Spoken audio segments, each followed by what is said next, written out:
Assalamualaikum warahmatullahi wabarakatuh. Waalaikumsalam warahmatullahi wabarakatuh. Bismillah walhamdulillah wassalatu wassalamu ala rasulillah Sayyidina Muhammad ibn Abdillah wa ala alihi wa sahbihi wa man walah. La hawla wa la quwata illa billah, ma ba'du. Nawayna at-ta'allum wa at-ta'lim wa at-tadhakkur wa at-tadhkir wa an-naf'a wal intifa' wal ifadah wal istifadah wal hath ala tamassuki bi kitabillahi wa sunnati rasulih wa ad-du'a ila al-huda wa ad-dalalata ala al-khair wa ibtigha'a wajhillah mardatihi wa qurbihi wa thawabihi subhanahu wa ta'ala ila hadratin nabiyil mustafa Muhammadin sallallahu alaihi wasallam. Al-Fatihah.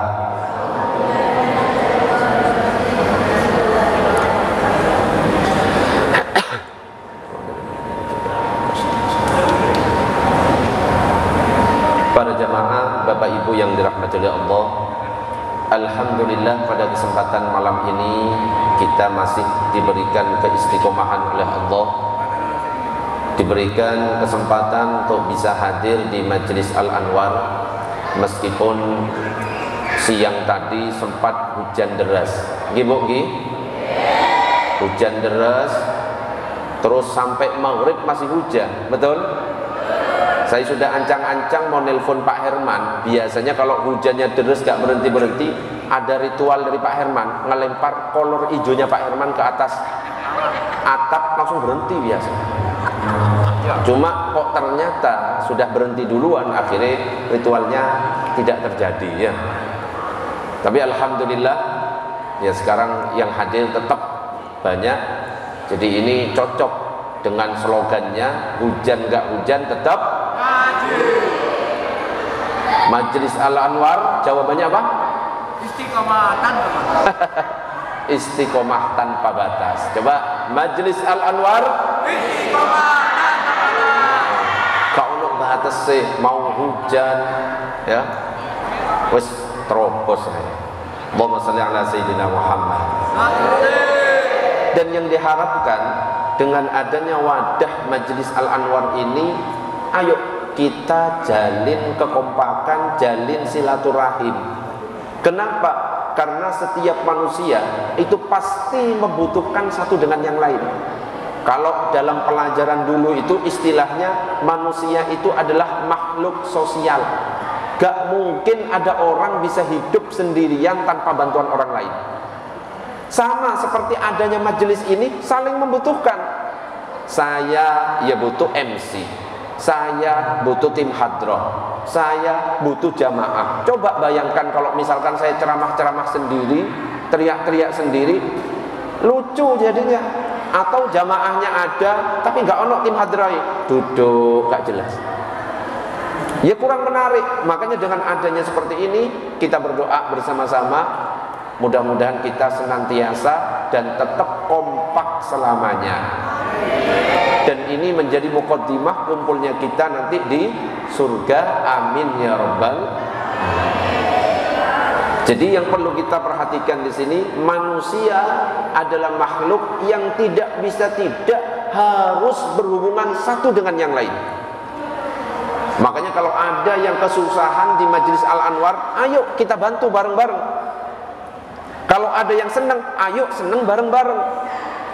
Kalau bisa seperti itu. Tetapi perlu kita ketahui, kalau misalkan ada sebuah hubungan, pasti dalam hubungan antara manusia satu dengan manusia yang lain ada, kalau nggak ribut, bisa memberi semangat.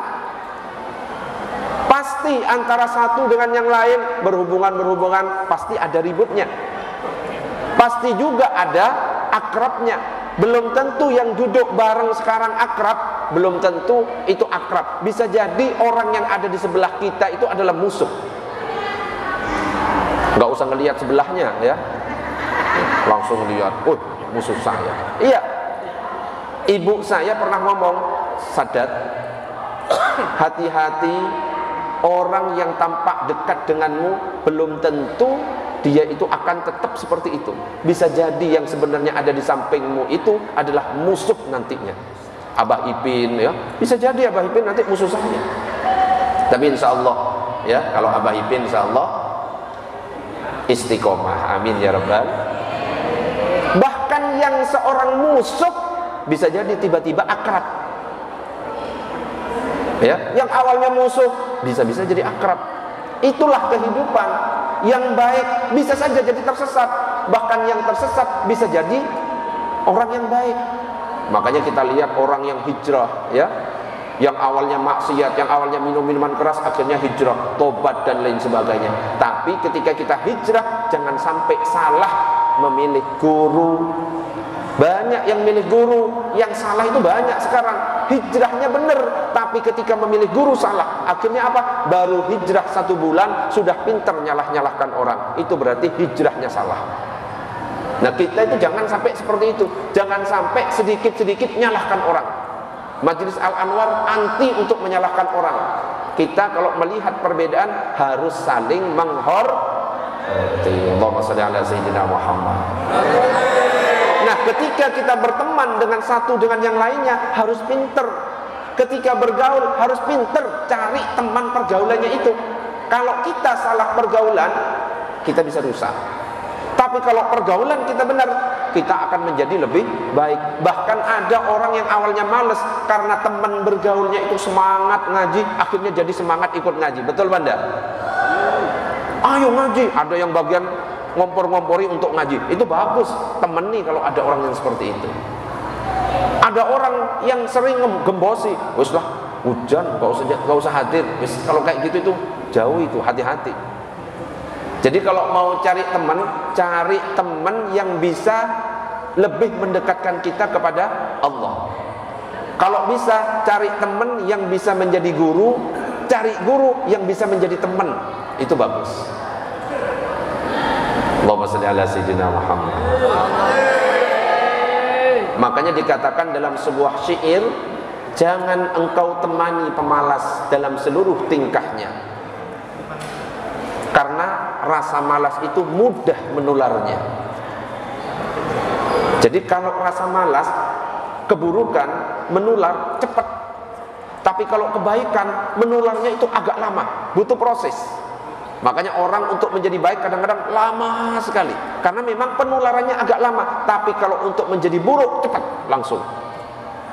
Makanya kan harus diingatkan itu, kalau cari teman harus benar. Teman pergaulan juga sangat berpengaruh. Makanya dalam hadis itu dikatakan kullu mauludin yuladu 'alal fitrah. Setiap anak yang lahir itu dilahirkan di atas fitrah. Suci anak yang lahir itu. Meskipun anaknya siapapun, anaknya orang Islam, anaknya orang kafir, semuanya suci. Makanya kalau ada anaknya orang kafir tiba-tiba lahir kemudian mati, tetap masuk surga meskipun anaknya orang kafir. Kenapa? Suci dilahirkannya itu. Fa'abawahu yuhawwidanihi au yumajjisanihi au yunassiranihi. Kedua orang tuanya lah yang menjadikan anak itu bisa jadi agamanya Yahudi, bisa jadi agamanya Majusi, bisa jadi agamanya Nasrani. Kita bersyukur lahir dari kedua orang tua kita yang sudah beragama Islam. Coba bayangkan kalau misalkan agama selain Islam, wah repot nanti. Apalagi kalau agama selain Islam itu berat. Kalau kita Islam mudah dan ringan. Kalau kita kesentuh dengan najis aman, tinggal dicuci tangan selesai. Baju kita kena najis, tinggal dicuci sampai hilang bau, warna rasanya hilang, selesai. Tapi kalau agama, salah satu contohnya agama Yahudi, orang yang menyentuh najis hukumnya haram.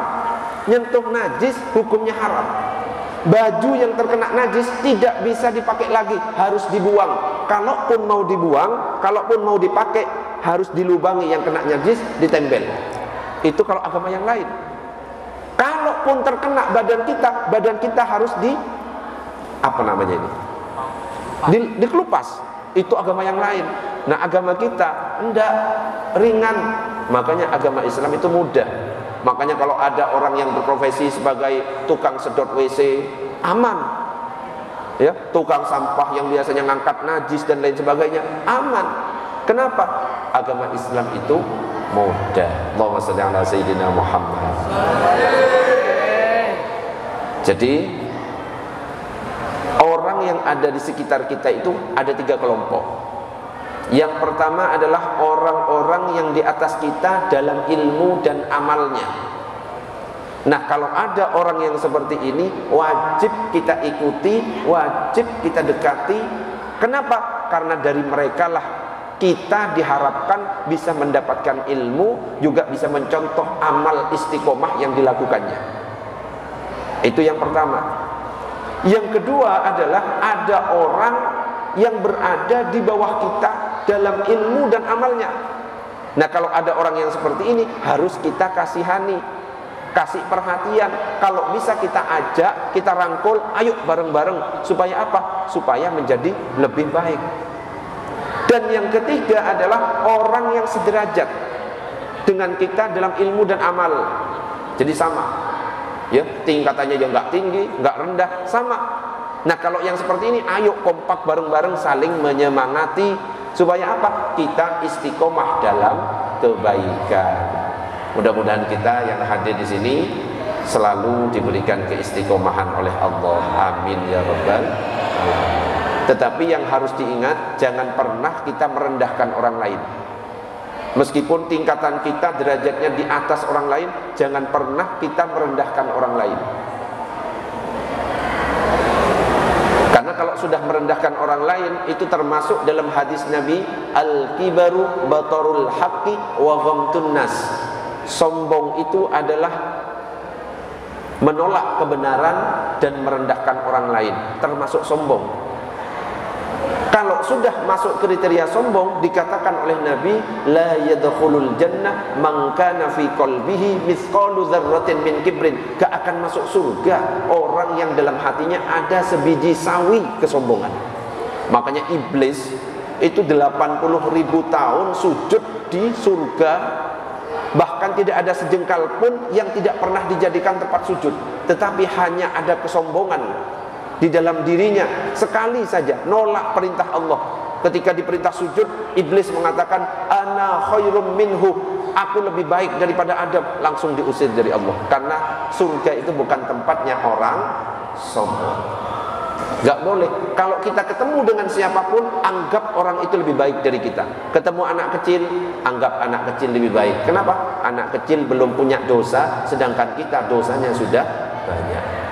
Ketemu orang yang lebih tua, anggap orang tua itu lebih mulia daripada kita. Kenapa? Orang yang tua itu sudah banyak amalnya, sedangkan kita gak punya amal. Ketemu dengan orang kafir, anggap orang kafir lebih mulia. Kenapa? Bisa jadi orang kafir itu nanti ketika mau meninggal mendapat hidayah dari Allah, husnul khotimah. Kita yang Islam dari kecil dicabut hidayah oleh Allah, matinya mati su'ul khotimah. Intinya apa? Melihat orang lain harus kita muliakan. Bisa dipahami sampai di sini? Allahumma shalli ala sayyidina Muhammad. Intinya gak usah merasa diri kita paling mulia. Sama, ya. Wes sama-sama nanti akan mati, wes gitu aja. Yang kaya mati. Makanya kan ada lagu, orang kaya, orang miskin, raja-raja, rakyat biasa, Lutfi, Abah Ipin, ustadznya kurang ajar ngono iku, ustadz kok mati. Oh, panjang umur ngono Abah Ipin, semangat Abah Ipin umur mati. Wes didoakan ya, mudah-mudahan Abah Ipin ini panjang umur, oke? Segera datang jodohnya. Mau yang perawan apa yang janda? Yang janda. Abah Ipin lebih senang yang janda. Kenapa yang janda, Bang? Pengalaman. Yang janda lebih berpengalaman katanya. Jadi nggak perlu ngajarin. Yus, ngono ae ya. Mudah-mudahan sedikit ini bermanfaat. Amin ya rabbal. Oke, ada pertanyaan sampai di sini? Karena ada door prize dari Abah Joni ini soalnya. Ada pertanyaan? Hah?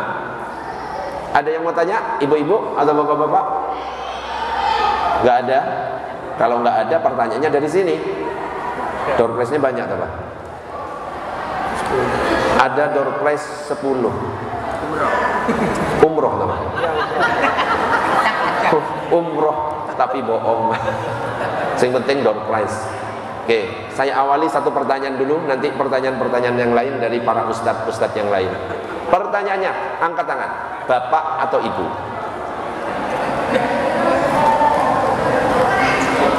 Pertanyaannya adalah,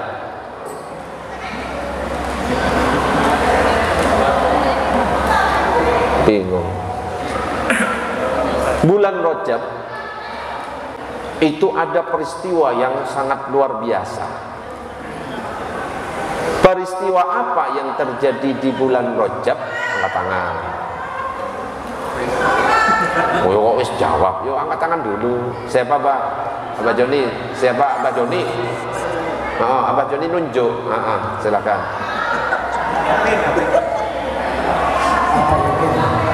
Oke. Abah Joni nunjuk Abah Ipin. Peristiwa apakah yang terjadi di bulan Rajab yang keras? Isra Mi'raj, betul? Betul. Silakan. Oh, nanti, enggak langsung. Inden ternyata. Ya wes, lanjut.